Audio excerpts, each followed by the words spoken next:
This should certainly look familiar.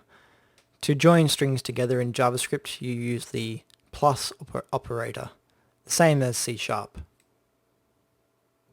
When concatenating strings, it's important to make sure that the things you're concatenating actually are strings, otherwise the behavior may be unpredictable.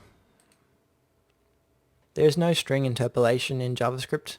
String interpolation is a way of embedding strings inside other strings, and JavaScript doesn't provide a native way to do that. You have to join strings using string concatenation or some other means. There are a number of methods available on strings, including char@, which returns a character at a particular position within the string, and that is 0 based. So the first character is returned by saying char@0. It returns a character, but there is no character type in JavaScript, so it's actually a single character string. The index of method returns the starting index of the string that you're looking for. There's a replacement method. We search for the first argument and replace it with the second.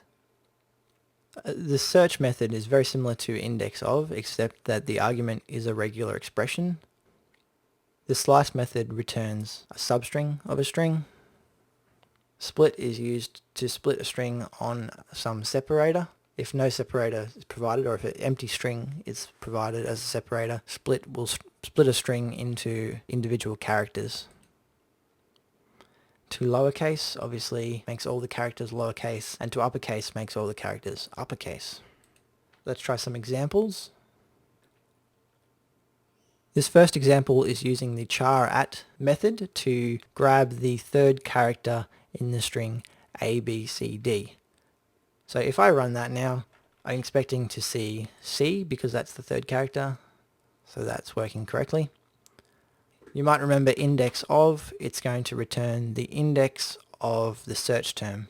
So again, searching for C, and we know from the last example that C is the third character, which has the index 2. This next example is using the search method, very similar to index of, except using a regular expression. So this regular expression is searching for the character C in the string ABCD. So again, we expect that is going to be the third character with an index of 2. Now we're going to try some replacements. My starting string here, 303, it's a magic number, and I want to replace the character 3 with the character 4. And you see the output is 403, it's a magic number.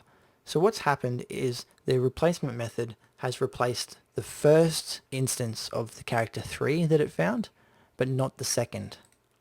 That's the behavior that you will always get when using the form of the replace method that accepts 2 string arguments. Now if we take a look at the original lyric variable to see whether it's been modified, you can see that its value is still the original value. So the replace method returns an updated string, but the original string remains unchanged. Now if we look at a different version of the replace method, this time searching on a regular expression instead of a string, the output is exactly the same. So it's replaced the first instance of the search term, but not the second.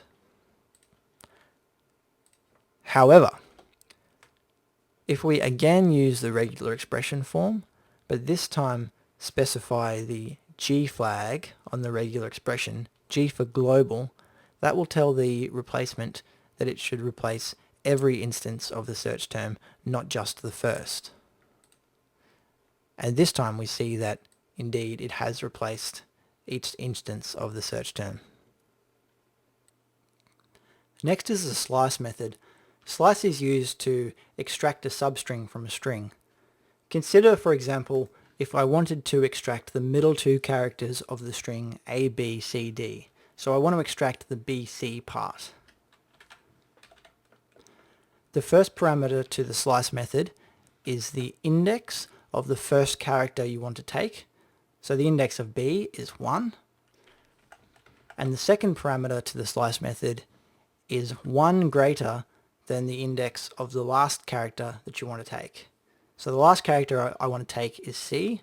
It has an index of 2, so 1 greater than 2 is 3. Running that, we see that we've extracted BC. Split is a method that converts a string into an array by splitting on some character. So in my example here, I want to split a sentence into its constituent words by splitting on the space character. So I have my string and I call .split and pass a single space character. And then I'm just looping through and outputting each word. If we run that, we can see the output is each word of the sentence. Finally, to uppercase, starting with the string Frank and converting that to uppercase, we get what we would expect. And then converting the same string to lowercase, each character is converted to lowercase.